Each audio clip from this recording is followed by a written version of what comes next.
Hello दोस्तों, नमस्कार। मैं नीरज राय। दोस्तों, सी टेट का पेपर आज हम लोग हल करेंगे और जानेंगे कि इसको हल कैसे करते हैं।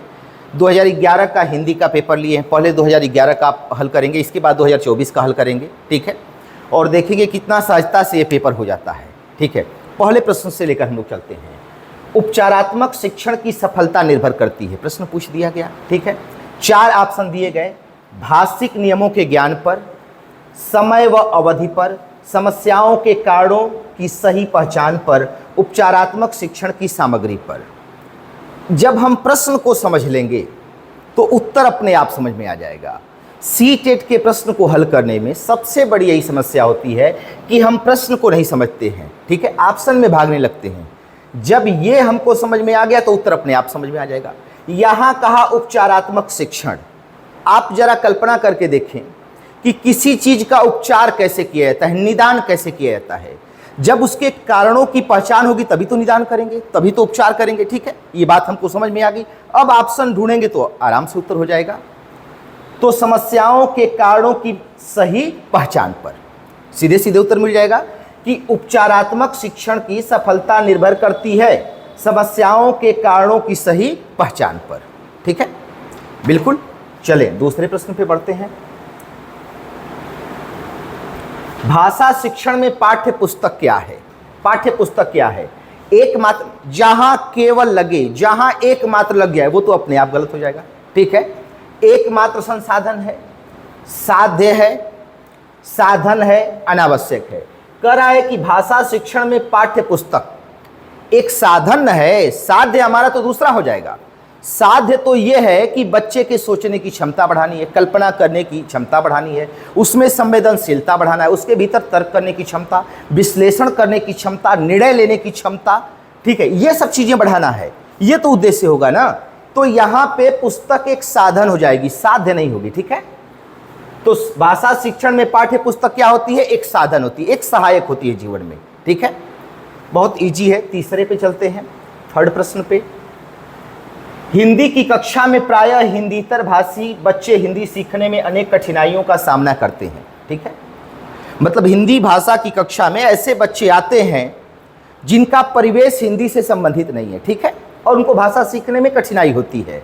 अब 4 ऑप्शन में तय करना है कि कौन सा ऑप्शन सही होगा। वे मन लगाकर हिंदी नहीं सीखते, कदापि नहीं। हिंदी सीखने के प्रति उनमें अरुचि होती है। हिंदी बहुत कठिन भाषा है, देखिए थोड़ा सा टाइपिंग में। प्रायः हिंदी और उनकी मातृभाषा की संरचना में अंतर होता है। अब यहीं जो कहा गया कि हिंदीतर भाषी बच्चे हिंदी सीखने में, देखिए प्रश्न में ही उत्तर है। बार बार मैं कह रहा हूं कि प्रश्न को बहुत अच्छे से जाने। जो प्रश्न को जान लिया वो उत्तर को जान ही लेगा, ये जान लीजिएगा, ठीक है। तो हिंदी सीखने में अनेक कठिनाइयों का सामना करते हैं हिंदीतर बच्चे, ठीक है, जिनका परिवेश हिंदी से संबंधित नहीं है। तो प्रायः, अच्छा मान लीजिए आप हिंदी भाषा से संबंधित हैं, ठीक है, और आप चले गए दक्षिण भारत में, आप तमिल की क्लास में जाते हैं तो आपको कठिनाई होगी ना, क्योंकि वो आपकी मातृभाषा से संबंधित नहीं है। प्रायः हिंदी और उनकी मातृभाषा की संरचना में अंतर होता है, दोनों की संरचना में क्या होगा? अंतर होगा, इसलिए आपको कठिनाई होती है, ठीक है। तो ऑप्शन डी हो जाएगा, प्रायः हिंदी और उनकी मातृभाषा की संरचना में अंतर होता है, ठीक है। चलें चौथे प्रश्न पे। कहानी सुनाने से बच्चे प्रसन्न होते हैं, ठीक है, सही है, बच्चे तो प्रसन्न होंगे कहानी सुनाने से। बच्चे कक्षा में एकाग्रचित होकर शांत बैठते हैं, कहानी सुनते हैं तो उनका मन लगता है, ये भी बात ठीक है। बच्चे अनुशासित हो रहते हैं, ठीक है, ये एक हद तक सही नहीं होगा, ठीक है। बच्चों की कल्पना शक्ति व चिंतन शक्ति का विकास होता है। अब देखें इन 3, 1, 2 और 3, ऐसा लग रहा है कि बच्चे प्रसन्न होते हैं, तो सही बात है। बच्चे कक्षा में एकाग्रचित होकर शांत बैठते हैं, कहानी सुनते हैं तो शांत बैठते हैं, उनको आनंद आता है, ठीक है। लेकिन कह रहा है कि बच्चों की कल्पना शक्ति व चिंतन शक्ति का विकास होता है। मैंने पीछे आपको बताया है कि जब ऑप्शन में लगे कि कई ऑप्शन सही जैसे हो रहे हैं तो उसमें हम समग्र उत्तर का तलाश करेंगे, ठीक है, समग्र उत्तर का। तो कहानी के मुख्य उद्देश्य पर जाएंगे कि मुख्य उद्देश्य कहानी का क्या होता है। तो अगर भाषा की क्लास है तो कहानी का मुख्य उद्देश्य होता है कि बच्चे की भाषा का विकास हो, उसमें कल्पना शक्ति का विकास हो, उसमें चिंतन का विकास हो, तर्क का विकास हो, विश्लेषण का विकास हो, यह मुख्य उद्देश्य होता है, ठीक है। अब बच्चों की कल्पना शक्ति व चिंतन शक्ति का विकास होता है। क्योंकि कहानी जब आप सुनाते हैं तो बच्चे अनुमान लगाते हैं, और यदि उनका अनुमान और आपका उत्तर समान मिल गया तो बच्चे का आत्मविश्वास भी बढ़ जाता है। ठीक है, तो उत्तर डी हो जाएगा। बच्चों की कल्पना शक्ति व चिंतन शक्ति का विकास होता है। पीछे मैं क्लास में पढ़ाया भी हूं कि कहानी से क्या होता है। ठीक है, कहानी सुनाने से, चौथा ऑप्शन हो गया, और चौथा प्रश्न हो गया। पांचवा, बच्चों के लेखन कौशल का मूल्यांकन करने के लिए कौन सी विधि बेहतर हो सकती है? बच्चों के लेखन कौशल का मूल्यांकन करने के लिए कौन सी विधि बेहतर हो सकती है? लिखने के लिए लेखन कौशल, 4 कौशल है, तो लिखने का कौशल जो है वो बेहतर बच्चे में हो, ये कौन सी विधि आप अपनाएंगे? अपने अनुभवों को लिखना, ठीक है, श्रुत लेख सुन करके लिखना, पाठ आधारित प्रश्नों के उत्तर लिखना, सुंदर लेख का अभ्यास करना। ठीक है, एक चार्ट हम बनाकर आपको दिए हैं, अगर वो चार्ट आप देख लेंगे, ठीक है, और उसको नोट कर लेंगे तो मैक्सिमम प्रश्न आपके हो जाएंगे। जान लीजिएगा, मैक्सिमम प्रश्न किसी भी शिक्षण के, हिंदी के ही नहीं, आप मनोविज्ञान करके देखिएगा, आप पर्यावरण करके देखिएगा। ठीक है, उसमें उद्देश्य में बताए हैं कि बच्चे की कल्पना शक्ति बढ़े, उसका अनुभव बढ़े, ये सब चीज़ों पर विशेष आपको क्या रखना है। तो कह रहा है कि लेखन कौशल का मूल्यांकन करने के लिए तो लिखना, तो देखिए सुनकर लिखेगा तब भी तो लिखेगा ही, पाठ आधारित प्रश्न उत्तर लिखेगा तब भी तो लिखेगा ही, लेकिन अपने अनुभव को लिखना, यहां लेखन कौशल के साथ साथ, ठीक है, उसके सोचने की क्षमता भी बढ़ रही है, वो सोचेगा, अपने अनुभव को लिखेगा। ठीक है, तो ये सबसे परफेक्ट उत्तर होगा, अपने अनुभवों को लिखना। ठीक है, तो लेखन कौशल का मूल्यांकन करने में कौन सी विधि सबसे बेहतर हो सकती है? अपने अनुभवों को लिखना। लिखना केवल चीज एक यांत्रिक कार्य ना हो, ठीक है, क्योंकि बच्चा विद्यालय में आया है तो सृजन की अवस्था में है। ठीक है, अपने अनुभवों को लिखना। 5वां प्रश्न हो गया, बोलना कौशल में महत्वपूर्ण है। बोलना कौशल में सबसे महत्वपूर्ण क्या है? ठीक है, संदर्भ एवं स्थिति के अनुसार अपनी बात कह सकना, स्पष्ट एवं शुद्ध उच्चारण करना, अलंकारिक भाषा का प्रयोग करना, मधुर वाणी बोलना। अब आप देखें, अरे मीठा बोलना तो सिखाया ही जाता है, ठीक है, लगेगा अरे ठीक है, स्पष्ट और शुद्ध उच्चारण करना, ये सब लोग बताते हैं कि आप स्पष्ट बोलिए और शुद्ध बोलिए। ठीक है, संदर्भ एवं स्थिति के अनुसार अपनी बात कहना। अब इन 3 में आपको विचार करना है कि सबसे अच्छा उत्तर कौन होगा। ठीक है, तो बार बार आपको समझाए हैं पीछे कि संदर्भ एवं स्थिति के अनुसार अपनी बात कह सकते हैं। ये जो संदर्भ है ये विशेष महत्व रखता है। ठीक है, कोई चीज संदर्भ और प्रसंग की स्थिति के अनुसार ही होती है, तो संदर्भ एवं स्थिति के अनुसार अपनी बात को कहना, यह बोलने कौशल में सबसे महत्वपूर्ण होगा। ठीक है, बिना संदर्भ के, बिना स्थिति के आप बोलेंगे तो कैसे महत्वपूर्ण होगा। ठीक है, अच्छा यही नहीं, संदर्भ का जगह जगह महत्व होगा। अगर पूछेगा कि बच्चे को व्याकरण बताना है तो भी संदर्भ में होगा। ठीक है, अर्थ के विषय में पूछा जाएगा प्रश्न तो संदर्भ के उसमें बच्चा अर्थ को समझ सके। ठीक है, मतलब संदर्भ का बार बार प्रयोग होगा। जान लीजिएगा, अर्थ को जानने के लिए भी, व्याकरण को जानने के लिए भी, और बोलना कौशल में महत्वपूर्ण होगा संदर्भ एवं स्थिति के अनुसार अपनी बात को कह सकना। इजी सी बात है बिल्कुल, ये तो पीछे आपको बताई गई है। 6वां 7वां, एक कहानी जो आपको बताए हैं उसमें भी यही बात है, ये संदर्भ वाली, आप पीछे देखे होंगे तो बिल्कुल इसमें समय ही नहीं लगेगा। 7वें प्रश्न पे आते हैं, एक भाषा शिक्षक के रूप में सबसे बड़ी चुनौती क्या होगी? आप टीचर हैं कक्षा में, आपके लिए सबसे बड़ी चुनौती क्या होगी? बच्चों को भाषा सीखने के महत्व से परिचित कराना, बच्चों की भाषा को संचार साधनों के प्रभाव से मुक्त रखना, भाषा संसाधनों का अभाव है, बहुभाषी कक्षा के शिक्षण के लिए उचित रणनीतियां तय करना। अब आप एक टीचर हैं, कल्पना करिए उसमें कई भाषा के बच्चे आ गए हैं। ठीक है, आपको पढ़ाना है तो आपको एक रणनीति बनानी पड़ेगी ना कि हम ऐसे कैसे पढ़ाएं कि ये बहुभाषी जो बच्चे हैं हम सबको पढ़ा सकें और सबको समझ में आ सके। ठीक है, आपको एक रणनीति बनानी पड़ेगी, तो आपके लिए एक चुनौती होगी। ठीक है, लेकिन जान लीजिए कि बहुभाषिता हमेशा एक संसाधन होती है और हमेशा ये सांस्कृतिक महत्व को दर्शाती है। भारत को जानते होंगे कि एक बहुभाषी देश है। ठीक है, बहुभाषी देश है और बहुभाषिता हमारी संस्कृति से संबंधित होती है, हमारी अस्मिता से संबंधित होती है। ठीक है, और बहुभाषिता जो होती है हमेशा संसाधन के रूप में काम करती है। हमेशा किसके रूप में काम करती है? संसाधन के रूप में काम करती है। अच्छा, एक एग्जाम्पल से आपको छोटा सा हम समझा दें। मान लीजिए कि आज हिंदी भाषा में हम लोग बातचीत कर रहे हैं, ठीक है, लेकिन आप देखते होंगे, अच्छा भाषा क्या है? विचारों के आदान प्रदान करने का माध्यम है। ठीक है, अपनी बात को हम कह सकें दूसरे से, वो हमारी बात को समझ सके।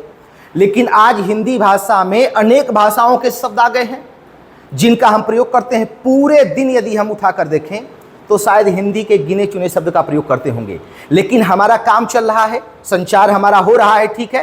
तो भाषा, बहुभाषा क्या कर रही है? एक संसाधन के रूप में काम कर रही है।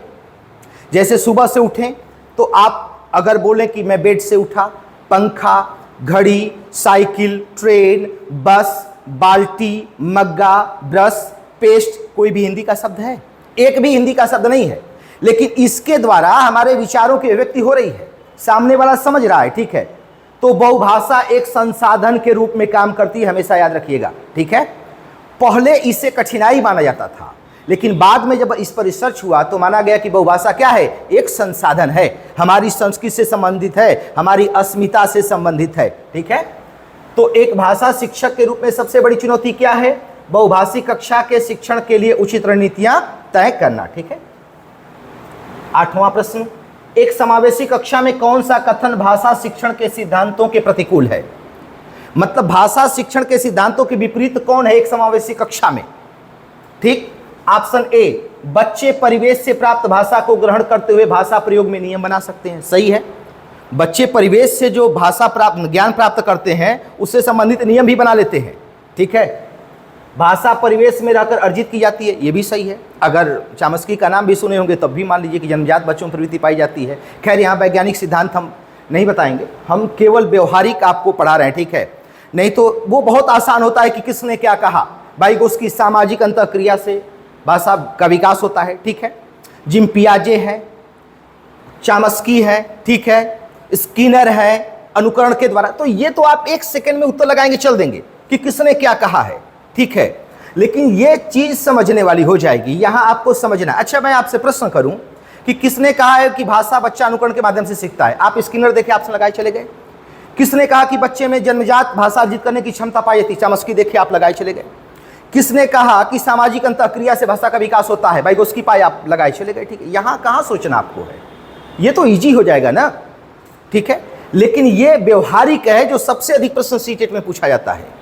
आप 30 प्रश्न अगर मनोविज्ञान का भी उठाएंगे तो 10 प्रश्न थ्योरी और सिद्धांत से आएगा, 20 प्रश्न ऐसा आएगा जो आपको समझ के करना होगा, जान लीजिएगा। तो सीटेट में केवल समझ ज्यादा से ज्यादा आप बढ़ाएं, सिद्धांत को भी याद रखें, ठीक है, वो तो विदिन सेकेंड में होगा आपको।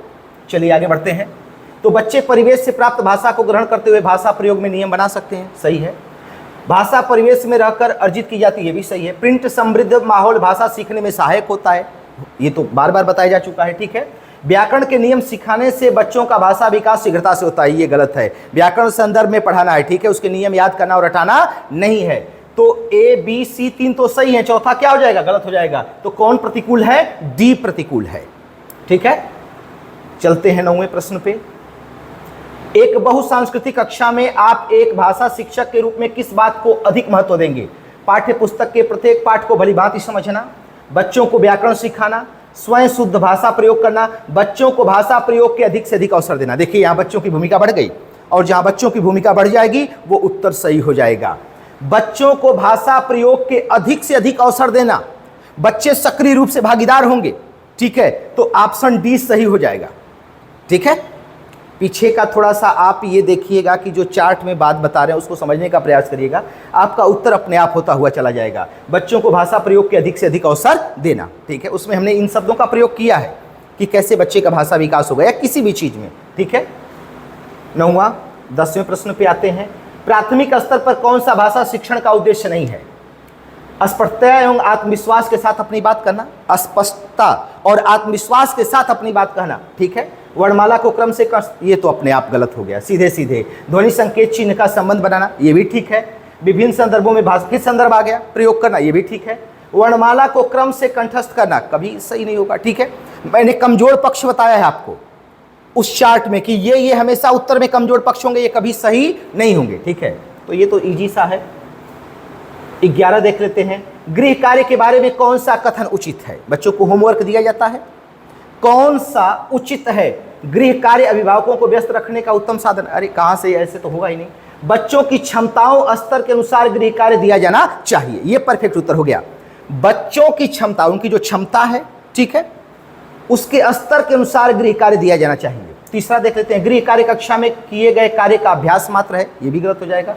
गृह कार्य देना अति आवश्यक है, ये भी गलत, ये थोड़ी ना अनिवार्य है कि, अच्छा आप देखे होंगे कि बहुत सी ऐसी किताबें बच्चों को दी जा रही है जो पीछे अभ्यास प्रश्न नहीं है, उसमें लिखा गया है शिक्षण में। ऐसी किताब देने का मुख्य उद्देश्य है कि बच्चे के ऊपर बोझ ना हो शिक्षा, वो रुचि के साथ पढ़े, उनके भाषा का विकास हो, ठीक है, इसलिए उसमें प्रश्न नहीं दिए गए हैं।